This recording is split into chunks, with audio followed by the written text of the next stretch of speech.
हम लोगों ने ऐसा मान रखा है कि संसार में जन्मना और मरना तो हमारा काम है।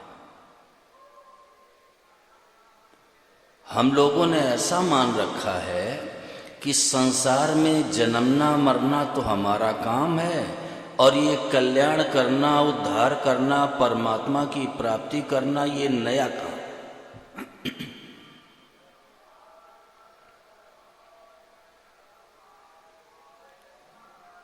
ऐसा मान रखा है।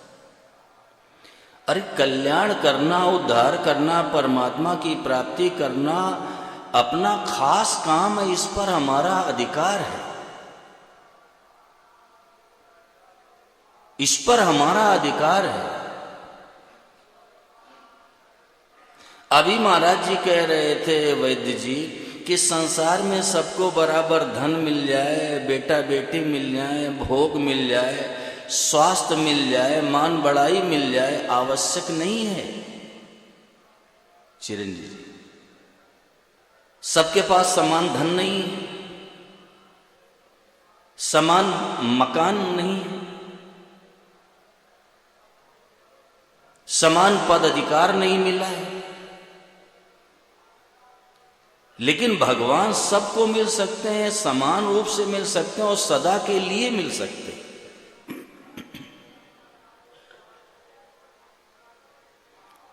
परंतु हम लोगों की उधर दृष्टि नहीं है,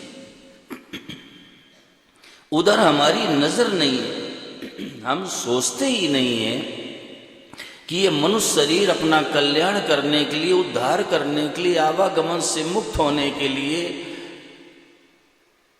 अपने असली घर पहुंचने के लिए मिला हुआ है। ये सोचते ही नहीं।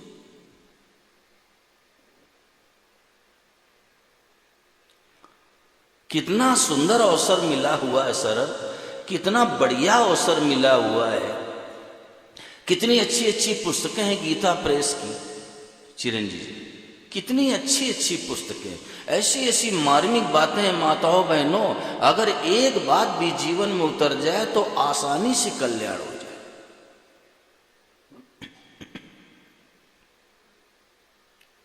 लेकिन विचार करो, कितने लोग गीता प्रेस की पुस्तकें पढ़ते हैं? अजय, कितने लोग स्वामी जी महाराज की पुस्तकों का अध्ययन करते हैं? जरा विचार करो आप। देखिए, सत्संग हमेशा सभा में आपको नहीं मिल सकता है, पुस्तकों के माध्यम से भी सत्संग होता है। मैंने सुना है कि एक बार नौहर में महाराज जी का कार्यक्रम चल रहा था, और ये हमारे श्याम सुंदर जी नौहर से ही हैं। सुबह का सत्र था, नीरज जी चावला, और महाराज जी को अगले कार्यक्रम के लिए जाना था। तो सत्र का जब समापन हुआ तो एसएन बंसल एक बालक उठकर खड़ा हो गया और वो रोने लगा। कहा, स्वामी जी अब आप जा रहे हो, हमें सत्संग कब मिलेगा? ये सत्संग में कैसे मिलेगा? वो तो महाराज जी के पास पुस्तक रखी थी, उठाई पुस्तक और कहा, ये लो, यही हम हैं। महाराज जी ने कहा, यही हम हैं, ये लो।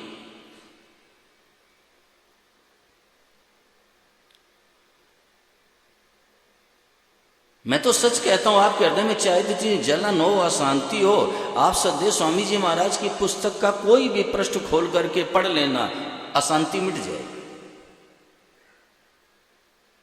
मैंने अनुभव कर लिया भाई, मैं सीखी बात नहीं बता रहा हूं, मैंने अनुभव किया है।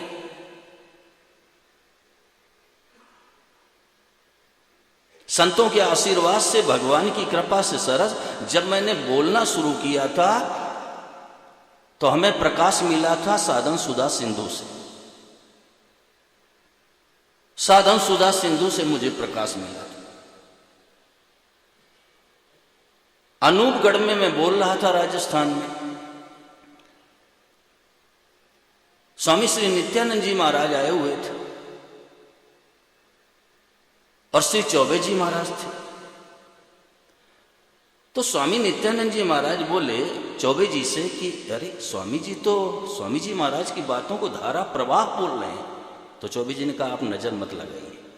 ऐसे बोले आप नजर मत लगाओ।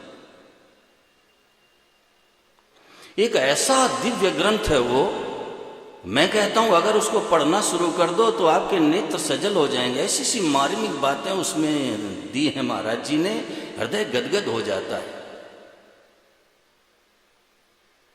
परंतु हम लोग पढ़ते ही नहीं।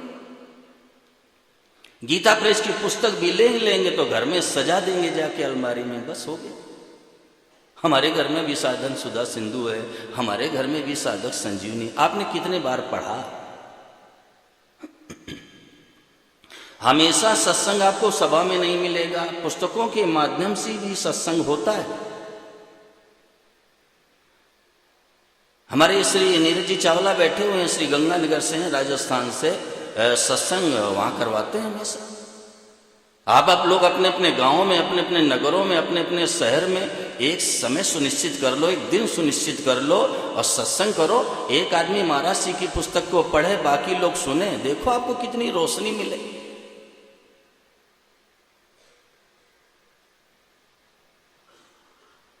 देखो एक बात कहूं, आप ये हृदय से बात निकाल दो कि कोई संत महात्मा हमारा कल्याण कर देंगे,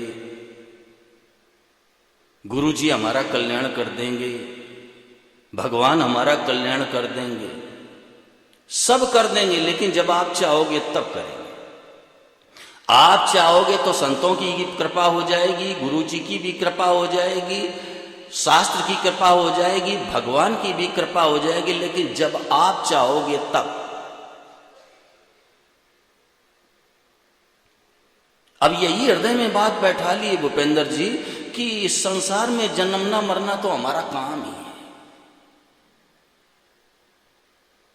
गोस्वामी जी ने साफ शब्दों में सरस लिख दिया, जो न तरे भव सागर नर समाज अस पाए, सो कृत निंदक मंदमति आत्माहन गति जाए।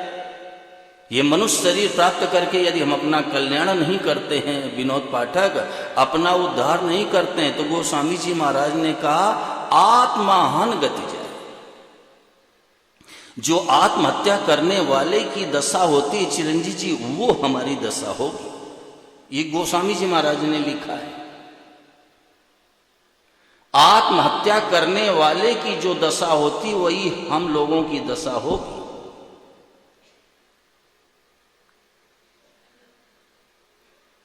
कितना सुंदर अवसर मिल गया, कितना बढ़िया समय मिल गया। अभी महाराज जी कह रहे थे कि आप जिस परिस्थिति में हैं, जिस स्थिति में हैं, जिस अवस्था में हैं, जितनी आपको योग्यता मिली है, जितना समय मिला है, जितनी समझ मिली है, जितनी सामग्री मिली है, उसी से कल्याण हो सकता है।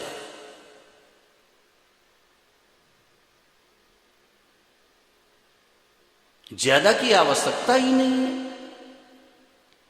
आप जिस परिस्थिति में हैं, जिस अवस्था में हैं, अनिल दुबे, वहीं कल्याण हो जाएगा।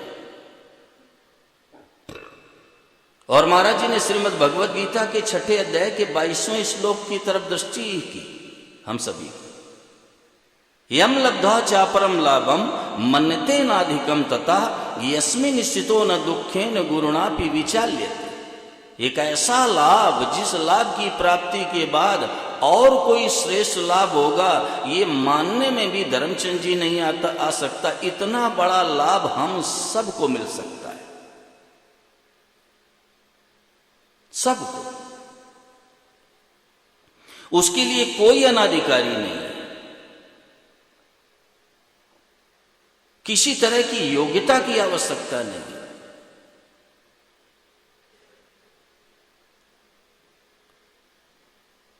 परंतु हमारी दृष्टि नहीं है, नजर नहीं है।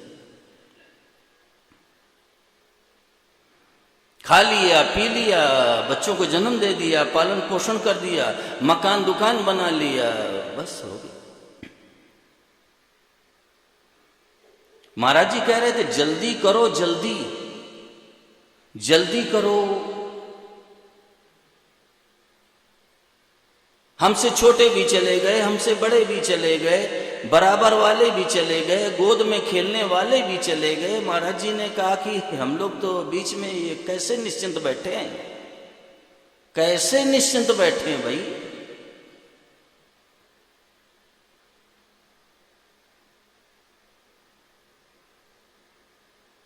विचार करो भाई, विचार करो विचार।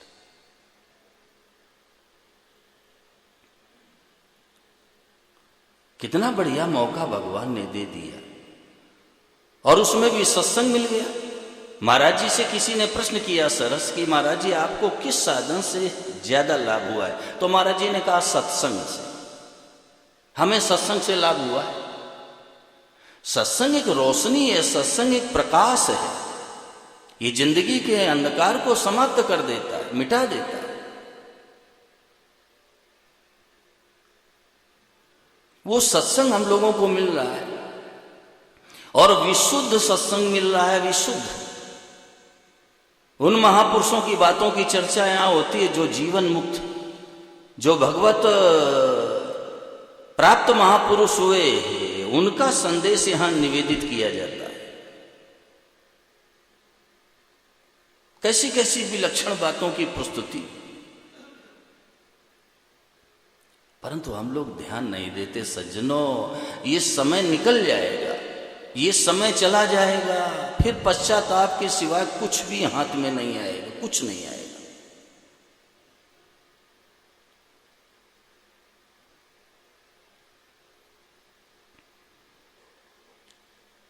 हमें बिल्कुल लग जाना चाहिए अच्छी तरीके से, और हृदय में ये बात बैठा लेनी चाहिए कि हमें इसी जन्म में अपना कल्याण करना है, इसी जन्म में उद्धार करना है, इसी जन्म में परमात्मा की प्राप्ति करनी है। इसके लिए दृढ़ निश्चय कर लेना चाहिए।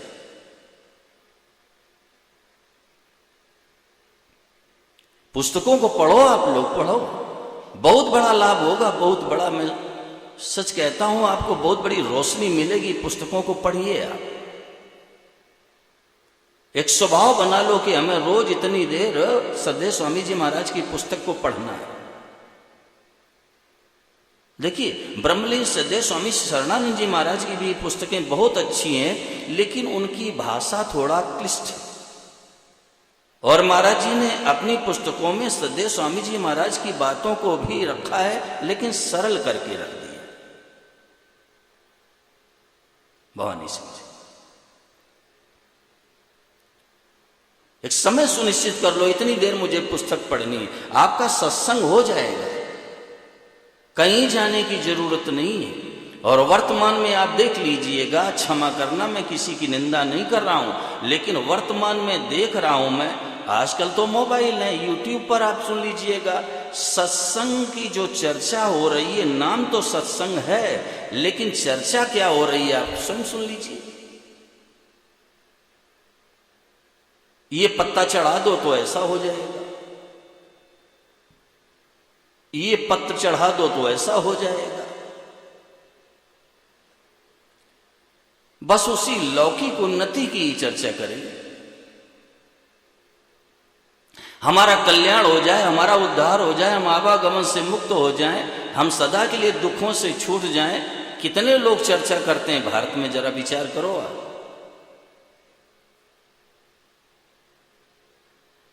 दिल्ली जैसे महानगर में रहकर मैंने अच्छे अच्छे वक्ताओं को सुन लिया है, अच्छे अच्छे वक्ताओं को सब, लेकिन हमारे जीवन की स्थिति बदल जाए, हमारे हृदय की जलन मिट जाए, हमारे हृदय की अशांति मिट जाए, हमें तत्व की प्राप्ति हो जाए, ऐसी मार्मिक चर्चा नहीं होती। मैंने सुन के देख लिया। आप समय बर्बाद मत करो।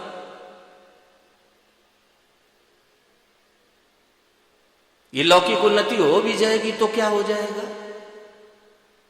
बहुत सारा आपके पास धन हो गया, बहुत अच्छा भवन बना लिया आपने, बड़ी लंबी गाड़ी आपके पास हो गई, सेवक सेवकाएं हो गए आपके आमने सामने, लेकिन होगा क्या यशन बंसर? उसका परिणाम क्या होगा? अरे हुए बड़े बड़े महाराजे, जिनके बजे रात दिन बाजे, वो भी बने काल के खाजे, सब काल के गाल में समा गए, आज नामो निशान तक नहीं है।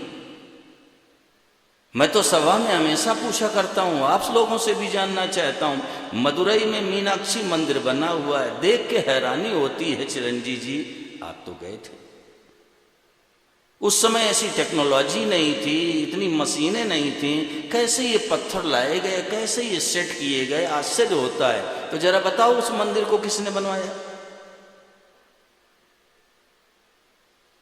सरकार ने तो बनवाया नहीं, किसी राजा महाराजा ने बनवाया होगा। नाम बताओ। अतीत के गर्भ में सब समा गया, आज उनको कोई जानता भी नहीं। तो अभी महाराज जी कह रहे थे कि भाई जल्दी करो, ये विषय सेवन करने के लिए तो कहीं भी चले जाओगे वहां भी मिल जाएगा, बाल बच्चे पैदा कर लोगे, विषय सेवन कर लोगे, किसी भी योनि में चले जाओ। लेकिन कल्याण का अवसर कहाँ है, उद्धार का मौका कहाँ है, दुखों से छूटने का अवसर कहाँ है भटेजा जी? ये केवल मानव शरीर में संभव है, ये देवताओं को भी अधिकार नहीं मिला है। ये देवताओं को भी अधिकार नहीं मिला जो अधिकार मनुष्य को मिला है। मनुष्य, देवता नया कर्म नहीं कर सकते हैं ब्रजेंद्र तिवारी, वो नया कर्म नहीं कर सकते, वो तो पूर्वकृत कर्मों का फल सुख भोग रहे हैं। सुख भोगने के लिए स्वर्गादि लोकों की योनियां हैं और दुख भोगने के लिए नारकीय प्राणी हैं, लेकिन सुख और दुख दोनों से ऊंचा उठ करके महान आनंद की प्राप्ति के लिए मनुष्य हो। महान आनंद, जहां दुख का लेस भी नहीं है, नामो निशान भी नहीं है, और आनंद को कोई पारावार नहीं, कोई ठिकाना नहीं है, ऐसी स्थिति की प्राप्ति के लिए मनुष्य शरीर मिला है। श्याम सुंदर, ऐसी स्थिति की प्राप्ति के लिए।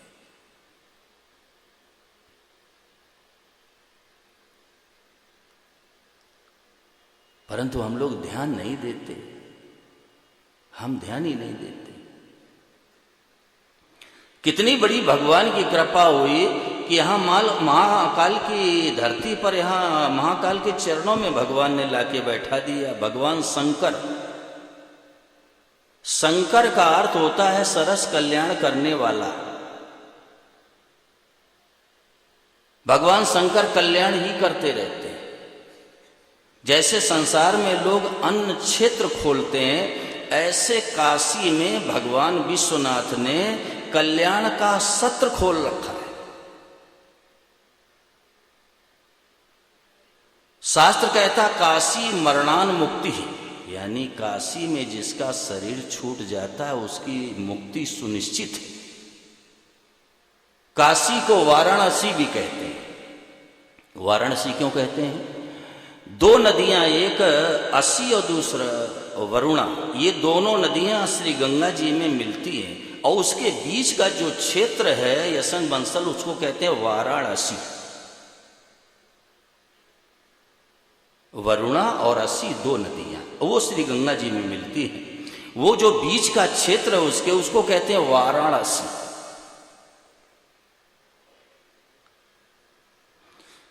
काशी में किसी का शरीर छोड़ जाए तो उसकी मुक्ति सुनिश्चित है, निश्चित उसकी मुक्ति हो जाएगी।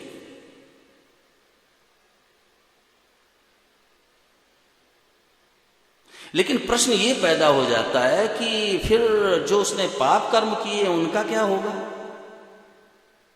तो ध्यान देना, एक पंडित जी काशी में गंगा जी में स्नान करके घर जा रहे थे। रास्ते में मैतरानी झाड़ू लगा रही थी, शरीर उनका छू गया तो आवेश में आ गई, ये तूने क्या किया? मैं गंगा स्नान करके आ रहा हूं और तूने मुझे अशुद्ध कर दिया। तो उसने झाड़ू लगाना तो बंद कर दिया और कहा, पंडित जी अपने शास्त्रों में दृष्टि डालो, ये काशी है, ये काशी है पंडित जी। यहाँ चाहे मैतरानी का शरीर छूटे और चाहे ब्राह्मण का शरीर छूटे और चाहे पापी का शरीर छूटे, चाहे पुण्यात्मा का शरीर छूटे, महाराज कल्याण सबका होगा, ये काशी है। तो पंडित जी ने विचार किया, बात तो ठीक कह रही। घर आ गए, अपने धर्म ग्रंथ उठाए और बोले अब काशी में नहीं रहूंगा, यहाँ का सिद्धांत ठीक नहीं है, यहाँ का सिद्धांत ठीक नहीं है। मैतरानी का शरीर छूटे तो कल्याण, ब्राह्मण का शरीर छूटे तो कल्याण, पापी मरे तो कल्याण, पुण्यात्मा का देह त्याग हो तो कल्याण, यहाँ सिद्धांत ठीक नहीं है, चलो यहाँ से। धर्म ग्रंथ लिए माताओं बहनों जा रहे थे। रास्ते में एक बूढ़ी माता जी मिल गई। माता जी ने कहा, पंडित जी कहाँ जा रहे हो? कहा, मैया मैं काशी में नहीं रहूंगा, यहाँ का नियम, यहाँ का सिद्धांत ठीक नहीं है, यहाँ कोई भी मरे सबका कल्याण। ब्राह्मण मरे, चाहे मैत्रानी का शरीर छूटे, और चाहे पापी मरे चाहे पुण्यात्मा, सबका कल्याण। सिद्धांत नहीं ठीक है, मैं जा रहा हूं। तो मैया ने कहा पंडित जी सुनो, पापी का कल्याण तो होगा, लेकिन उसको पहले भैरवी यातना भोगनी पड़ेगी। उसको यातना शरीर दिया जाएगा और उसको भैरवी यातना भोगनी पड़ेगी। और ये जो भैरवी यातना होती है इतनी कठिन होती है कि इसको भोगते ही बहुत जल्दी पापों का नाश हो जाता है, फिर उसका कल्याण होगा और पुण्यात्मा का सीधे कल्याण हो जाएगा। तो पंडित जी ने कहा मैया आप कौन हैं? कहा मैं काशी हूं पंडित जी, मैं काशी हूं, मैं काशी हूं। तुम्हारे जैसे सदाचारी तपस्वी विद्वान ब्राह्मण अगर इस धरती से चले जाएंगे पंडित जी, तो इस काशी का क्या होगा? कहा मैया अब नहीं जाऊंगा, अब नहीं जाऊंगा। काशी मरणान मुक्ति, काशी में शरीर छूटने वाले का कल्याण निश्चित हो जाता है। इसलिए कई साधु महात्मा हैं सरस वो काशी के रज को बाहर नहीं ले जाते हैं कि कोई जीव इनमें चला जाएगा चिरंजीव जी, कोई प्राणी चला जाएगा, कल्याण से वंचित रह जाएगा, रज भी बाहर नहीं ले जाते। और भगवान शिव है ना, ये राम जी के सेवक भी हैं, स्वामी भी हैं, सखा भी हैं। सेवक स्वामी सखा सिय पिय के,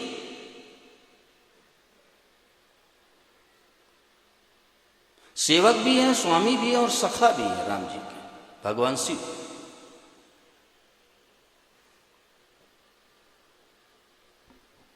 राम जी ने तो कहा शंकर प्रिय मम द्रोही, शिव द्रोही मम दास, ते नर करई कलक कलप भर घोर नरक मोहबास। राम जी ने कह दिया शंकर प्रिय मम द्रोही,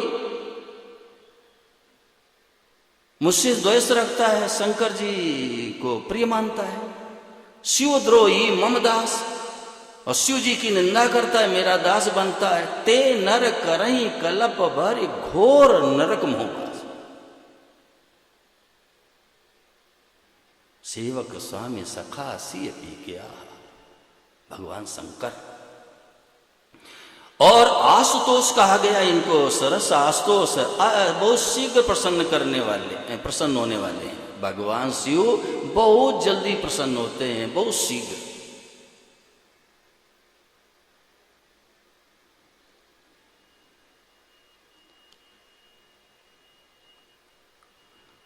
कहते हैं एक बधिक था, बधिक, और उसको कई दिन से कुछ खाने को नहीं मिला था, और वो जंगल में घूम रहा था। तो शिव मंदिर था यशन बंसल, तो शिव जी के मंदिर के अंदर गया तो सोने का छत्र ऊपर टंगा हुआ था।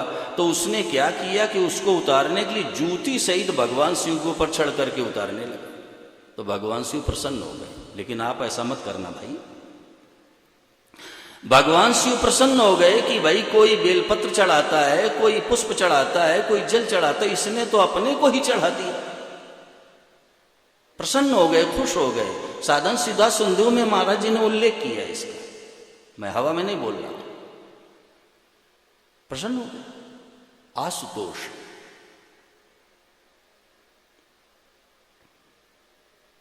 एक कुतिया ने खरगोश का पीछा किया, तो खरगोश भगा और विशाल बेटे शिव मंदिर में जा करके और बस चारों तरफ चक्कर लगाने लगा। आधी परिक्रमा उसने की थी, तो कुतिया ने उसको पकड़ लिया, तो उस खरगोश का कल्याण। आधी परिक्रमा, और शिव जी की परिक्रमा आधी की जाती है, उसका कल्याण हो गया। वो भयभीत होकर के शिव मंदिर के अंदर गई और वहीं चक्कर लगाने लगी। आधी परिक्रमा में ही उस कुतिया ने पकड़ लिया उसको, उसका कल्याण हो गया। तो भगवान शिव ने अपने चरणों में ला करके आपको बिठा दिया, अपने चरणों में। ये कितनी बड़ी कृपा है उनकी। इस कृपा को हम समझते नहीं भाई, हम ध्यान ही नहीं देते, हम विचार ही नहीं करते हैं। ये अपने बल से, अपने पुरुषार्थ से नहीं हुआ भाई, ये भगवान महाकाल की कृपा से हुआ है।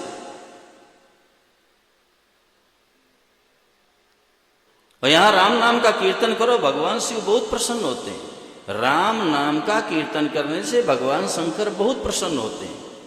राम नाम से विशेष प्यार है भगवान शंकर को। कहते हैं एक बार किसी मुर्दे को लिए जा रहे थे, राम नाम सत्य है, सत्य बोलो मुक्ति है। और जैसे भगवान शंकर ने सुना तो आकर्षित हुए। जैसे लोभी व्यक्ति के सामने रुपयों की चर्चा करो तो उसका आकर्षण बढ़ेगा, उधर वो आकर्षित होगा। ऐसे भगवान शंकर भी आकर्षित हुए, राम नाम सत्य है सुनते ही।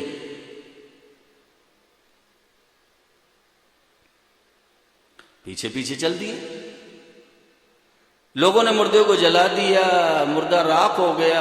अब कोई राम नाम सत्य बोल ही नहीं रहा था। तो भगवान शंकर ने सोचा अब कोई नहीं बोल रहा है, इसका मतलब उस मुर्दे में ही कोई करामात थी। अब पहुंच गए स्मशान।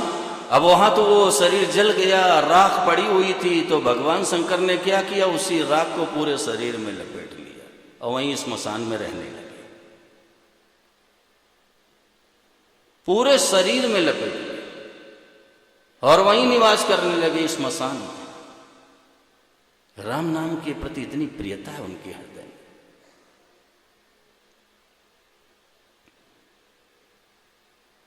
मैं कहता हूं अपने अपने कमरे में बैठ करके राम जी के नाम का जप करो, भगवान महाकाल प्रसन्न हो जाएंगे, खुश हो जाएंगे, गदगद हो जाएंगे, आपका कल्याण हो जाए, उद्धार हो जाए। लेकिन कमरे में भी बैठेंगे तो सांसारिक चर्चा,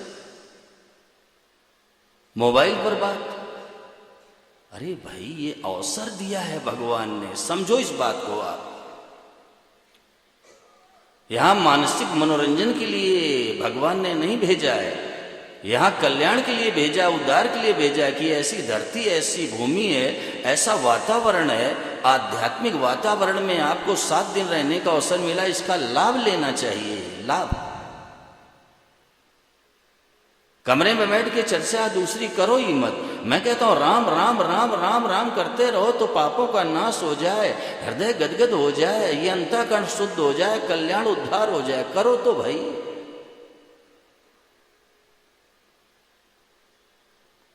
यहां भी आकर वही मौज, वही मस्ती, वही घूमना। ये अवसर मिला है, अवसर, इसका लाभ लो भाई, लाभ। और उसके लिए जल्दी करो, समय जा रहा है, बिल्कुल जल्दी करने की आवश्यकता है। किस दिन संसार से जाना पड़ जाए कुछ भी पता नहीं है।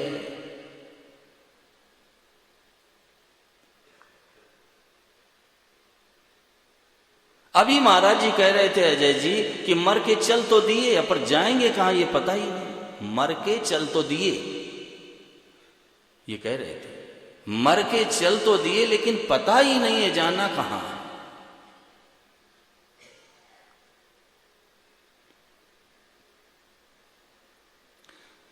देखो जैसे बद्री नारायण जाने वाला व्यक्ति रास्ते में आराम भी करता है, भोजन भी करता है, नींद भी लेता है, लेकिन उसके धुन लगी रहती है भूपेंद्र की मुझे बद्री नारायण जाना है। ऐसे ही हम सभी के धुन लगी रहनी चाहिए कि हमें अपना कल्याण करना है।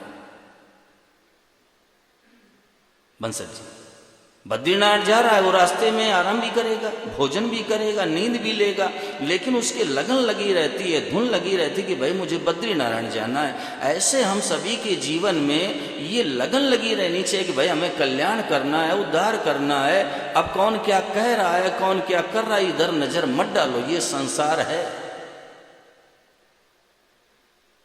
कुछ लोग कह देंगे बड़े भगत बन गए, कुछ लोग कहेंगे बड़े सत्संगी हैं, कहने दो।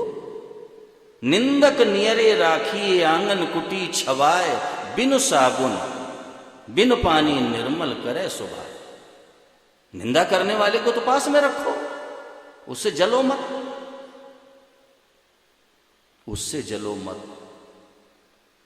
निंदा करने वाले को पास में रखिए, आपको बहुत बड़ा लाभ होगा। सरस, ये साधारण बात नहीं है।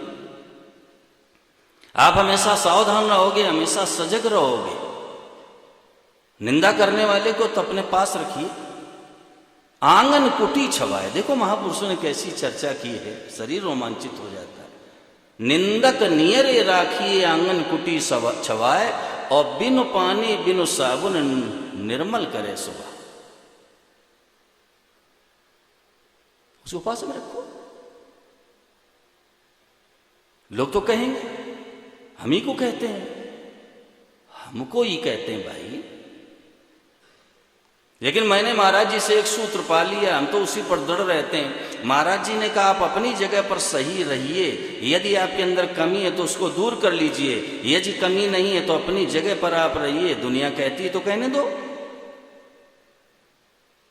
यदि आप गलत हैं, ध्यान से सुन लीजिए, यदि आप गलत हैं, आप में कमी है तो उसको दूर कर लीजिए, और अगर कमी नहीं है तो संसार है उसको कहने दो भाई। बंसल जी कहने दीजिए, क्या हो जाएगा।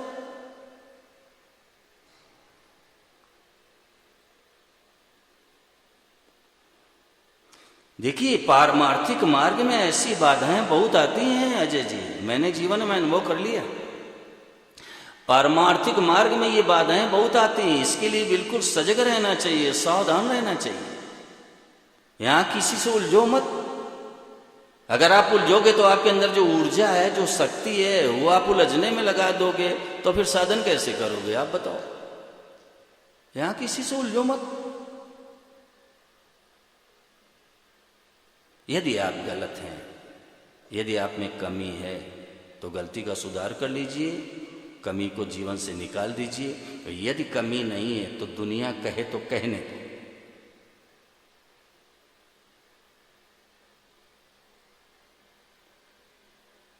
भक्तों के जीवन में दर्शन करो ना, कितनी बाधाएं, चाहे मीराबाई जी हो, चाहे प्रहलाद जी महाराज हो, कितने संकट, कितनी विपत्ति आई, लेकिन अपनी जगह पर वो अडिग रहे। आज इतिहास के पन्नों में अमर हो गए। उनकी चर्चा करते ही नेत्र सजल हो जाते हैं, आंखें भर आती हैं, हृदय गदगद हो जाता है। कितनी बाधाएं आई भटेजा जी।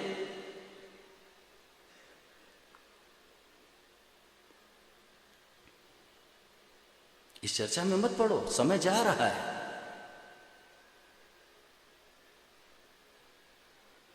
रात दिन इसी में लग जाओ। जितने में काम चले उतना बोलो सज्जनों, जितने में काम चले उतना बोलिए, और नहीं तो रात दिन साधन में लगे रहो, नाम जप करो, कीर्तन करो, हे नाथ, हे मेरे नाथ, प्रार्थना करो, पुकारो। इसी जन्म में कल्याण हो जाएगा, इसी जन्म में। ज्यादा जानकारी के चक्कर में भी मत पड़ो। ये शास्त्रीय जाल बहुत उलझा देता है। दो तरह का जाल होता है, एक संसारी जाल होता है और एक शास्त्रीय जाल होता है। महापुरुषों ने कहा कि ये जो संसारी जाल है ना,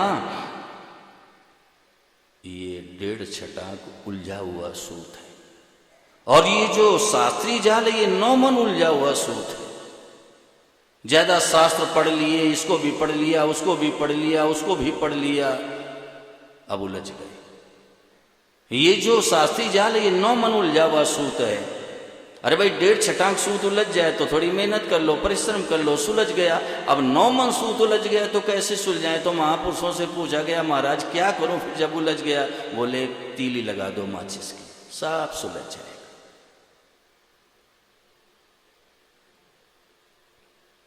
महाराज जी के सामने किसी ने वेदांत की चर्चा की तो महाराज जी ने कहा वेदांत की पुस्तकों को बांध के गंगा जी में बहा दो। कौन कहेगा भाई किसकी ताकत कह दे, लेकिन भाई महापुरुष हैं, वो तो महापुरुष हैं। बोले गंगा जी में बहा दीजिए। उलझाने वाली बात है उसमें, उलझाने वाली।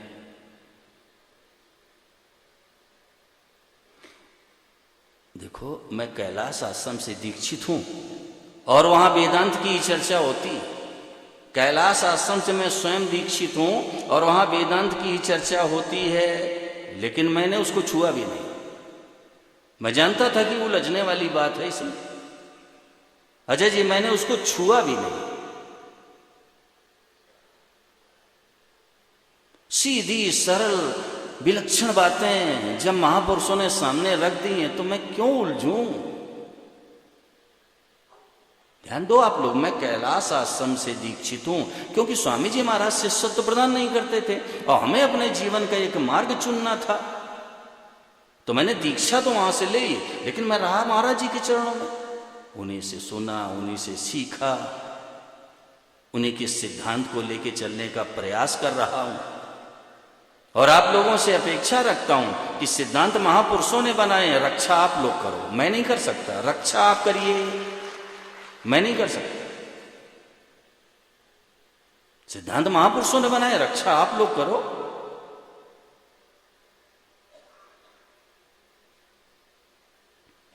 तो वहां वेदांत की शिक्षा दी जाती है, क्योंकि बहुत पुराना विद्यापीठ है।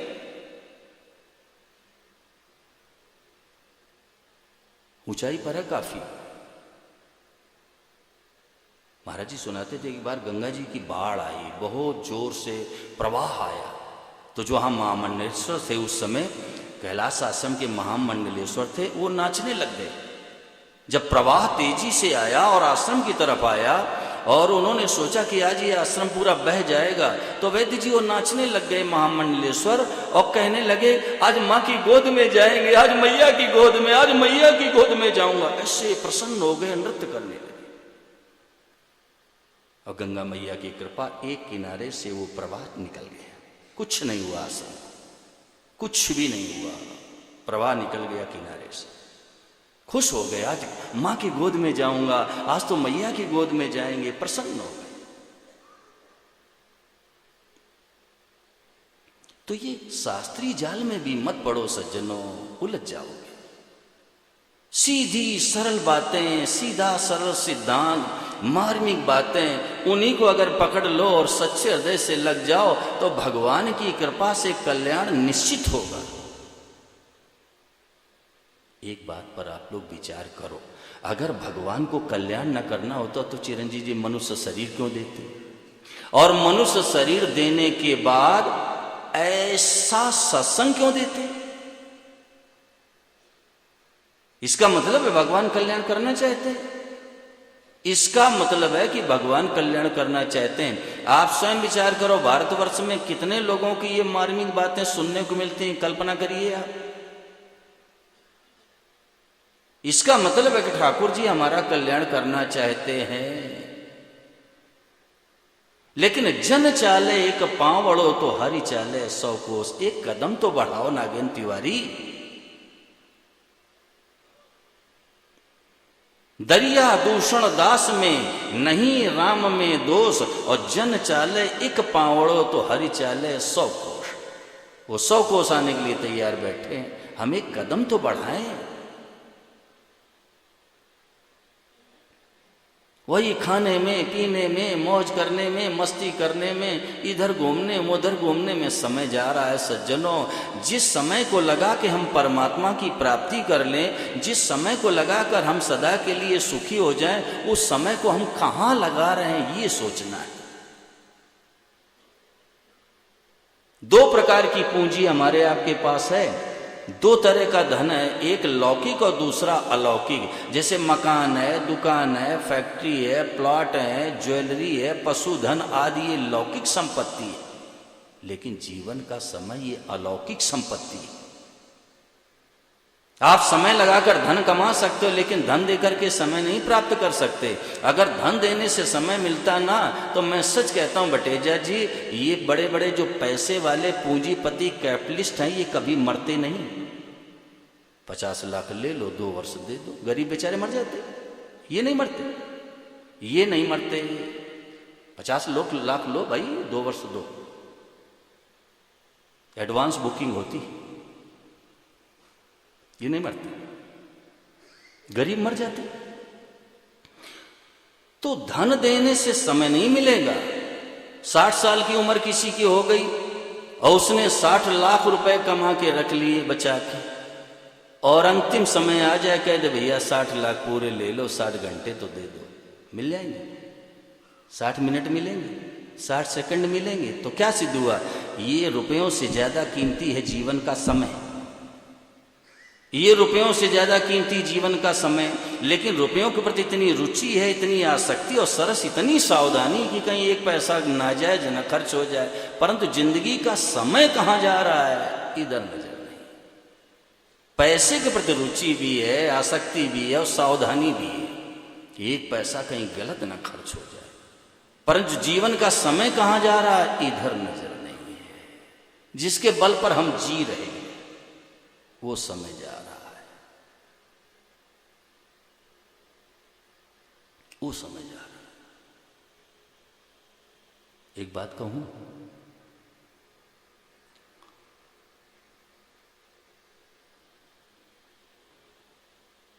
नए आदमी नहीं जन्मेंगे, उठाने वाले बिल्कुल तैयार बैठे। नए नहीं जन्मेंगे, वो पहले से तैयार है। और कहीं नई जमीन नहीं लेनी पड़ेगी, वो भी तैयार है। और नया मील नहीं लगाना पड़ेगा, कपड़ा भी तैयार है। और नए वृक्ष नहीं उगाने पड़ेंगे, बिल्कुल सूखी लकड़ी रखी हुई है तैयार। श्वास बंद होते ही सब व्यवस्था हो जाएगी। अब जरा विचार करो, निश्चिंत किसके भरोसे बैठे हैं। श्वास बंद होते ही सब व्यवस्था हो जाएगी। अब किसके भरोसे निश्चिंत बैठे हैं, ये विचार करो।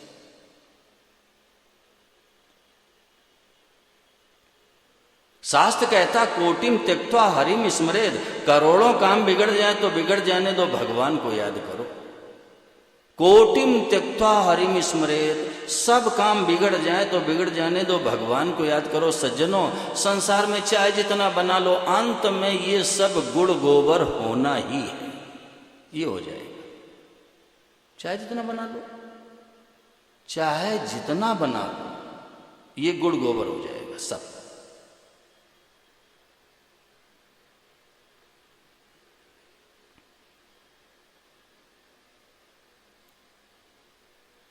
अरे भाई, कल्याण करना, उद्धार करना, परमात्मा की प्राप्ति करना, इस पर हमारा अपना हक लगता है, अधिकार है।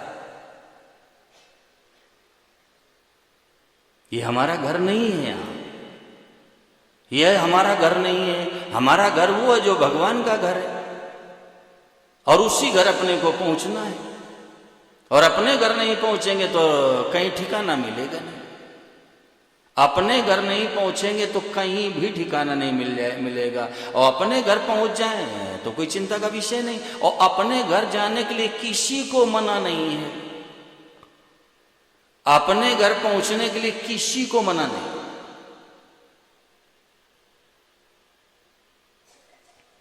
और कहीं हम टिक सकेंगे नहीं। और अपने घर पहुंच जाए तो कहीं फिर जा सकते नहीं, और कहीं टिक सकते नहीं।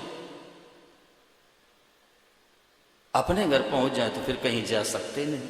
अपने घर चलना भाई। देखो, एक बात कह दूं, हमारा यहां मन लगा हुआ इसलिए हम बैठे हैं सज्जनों। और अगर हमारा मन न लगे माताओं बहनों, हम रोने लग जाएं, तो भगवान अपने घर बुला लेंगे। मानो हमारा यहाँ मन लगा हुआ है इसलिए हम बैठे हुए हैं। और हमारा मन न लगे, हम रोने लग जाएं, तो भगवान को घर पर ले जाना पड़ेगा। लोक व्यवहार में देख लो, जैसे कोई माँ अपने नन्हे से बालक को किसी घर लेके जाती है। अब थोड़ी देर बैठी और वो बालक बार बार मुंह में हाथ लगा के तो मम्मा घर चलो ना, मम्मा घर चलो ना। तो माताएं कह देती, दीदी अब ये बैठने नहीं देगा, अब ये नहीं बैठने देगा। क्योंकि उसका मन नहीं लग रहा भाई, उसका मन नहीं लग रहा। मम्मा घर चलो, तो माताएं कह देती हैं, दीदी अब ये बैठने नहीं देगा, क्योंकि मन नहीं लग रहा। ऐसे ही हम रोने लग जाएं, हमारा यहाँ मन न लगे, तो हमारे आपके तो माता पिता भगवान है, वो माँ तो ले जाने के लिए तैयार बैठी है। पर मन लगा है, मन लगा भाई अजय जी, मन लगा है। बाला नाम रोदनम बलम, बालक के पास रोने का बल है बस। चिरंजीव जी, बाला नाम रोदनम बलम, बालक के पास रोने का बल है। चलो मम्मा घर चलो।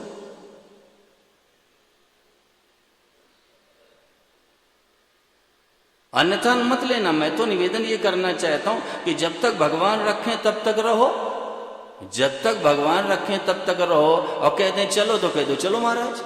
अपनी तैयारी पहले से बिल्कुल करके रखनी। जब तक रख रहे हैं तब तक रहो। कहीं चलो तो चलो महाराज, अपने तैयार है।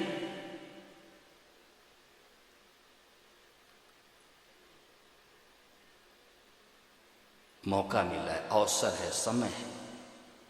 वो समय हाथ से निकल गया तो बड़ा पश्चाताप होगा नागेंद्र, बड़ा पश्चाताप होगा। और वो समय है सीमित। भाई रुपए हैं तो रुपए आप खर्च करोगे तब खर्च होगा, लेकिन जिंदगी का समय तो खर्च ही हो रहा है। रुपया तो जब आप खर्च करोगे तब खर्च होगा, नहीं तिजोरी में रखा है, बैंक में पड़ा है, बॉक्स में रखा हुआ है, जमीन में गड़ा है, उसको जब खर्च करोगे तब खर्च होगा, लेकिन जिंदगी का समय तो खर्च ही हो रहा है। वो तो जा रहा है, वो जा रहा है, मौत आ रही है, मौत आ रही है। जिसको लोग सुनना नहीं चाहते वो मौत आ रही है, और उसको सुनना नहीं चाहते।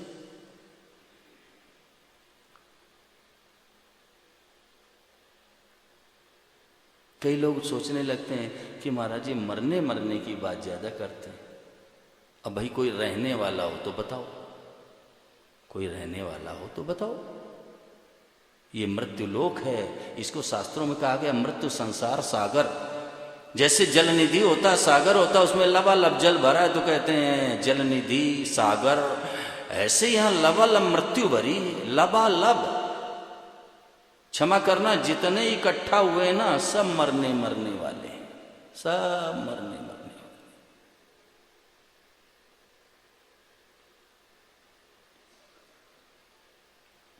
और हम लोग निश्चिंत बैठे, निश्चिंत। जैसे भाव ये है ना कि उस मोहल्ले वाले मरेंगे, मरने की रीत तो वहाँ है, हाँ हमारे मोहल्ले में थोड़ा है, वो उधर वाले में, उधर, इधर नहीं।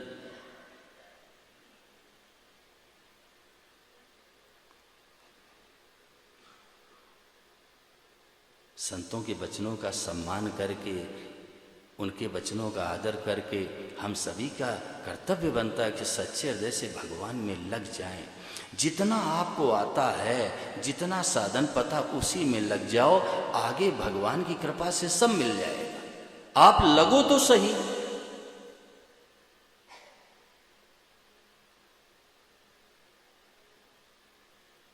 स्वामी शरणानंद जी महाराज से कोई प्रश्न किए जा रहा था, महाराज फिर क्या करें, फिर इसके बाद क्या करें। अंत में वो बोले कि भैया तुम्हारे घर तक बिजली के खंभे लगवाए जाएंगे क्या रोशनी के लिए? अरे टॉर्च दे दी गई है, पकड़ लो हाथ में, धीरे धीरे जाओ, रोशनी बढ़ती जाएगी, घर पहुंच जाओ। अब बिजली के खंभे लगवाए जाए क्या तुम्हारे घर तक?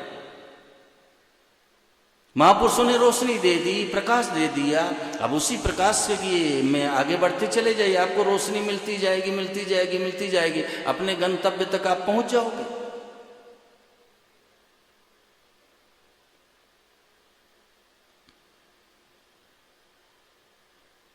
तो करोड़ों काम बिगड़ जाए तो बिगड़ जाने दो सज्जनों, भगवान को याद करो। हरि स्मृति सर्व विपत्ति विमोक्षणम, भगवान की याद सारी विपत्तियों का नाश कर देती है। और शास्त्र तो कहता है यस्य स्मरण मात्रेण जन्म संसार बंधनात् विमुच्यते, भगवान को याद करने मात्र से ये जीव संसार बंधन से सदा के लिए मुक्त हो जाए। याद करने से बस। और भगवान को याद करना, भगवान को याद ही करना, याद करने मात्र से वो प्रसन्न हो जाते हैं। संभो श्वेतार्क पुष्पेण चंद्रमा वस्त्र तंतुना अच्युता स्मरण मात्रेण साधवा कर संपुट। अच्युता स्मरण मात्रेण, भगवान को तो केवल याद कर लो, आप याद कर लो बस। हे नाथ, हे प्रभु, हे मेरे स्वामी, हे मेरे भगवान, आर्त भाव से, आर्त भाव से दोनों हाथ ऊपर उठा दो। हे नाथ, हे प्रभु, हे मेरे स्वामी, हे मेरे भगवान, नाथ ऐसी कृपा करो कि प्रभु मैं कहीं भूल न जाऊं। ये आर्त भाव आपको भगवान के सन्मुख कर देगा। ये आर्त भाव आपको भगवान के सन्मुख कर देगा।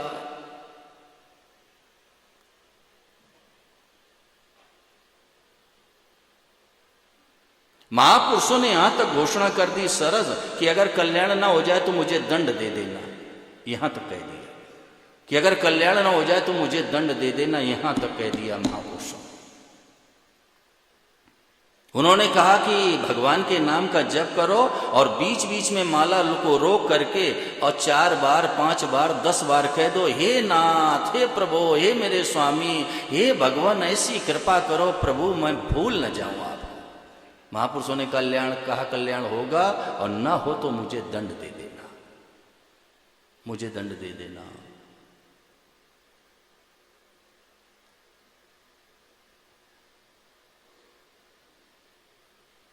सो कृत निंदक मंद मति आत्माहन गति जाए। गोस्वामी जी महाराज ने कहा आत्महत्या करने वाले की जो दशा होगी वही दशा होगी।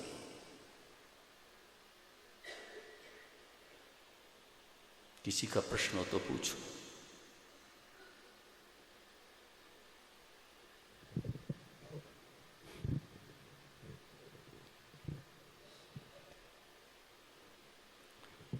बस केवल लगने की जरूरत है सज्जनों, लगने की।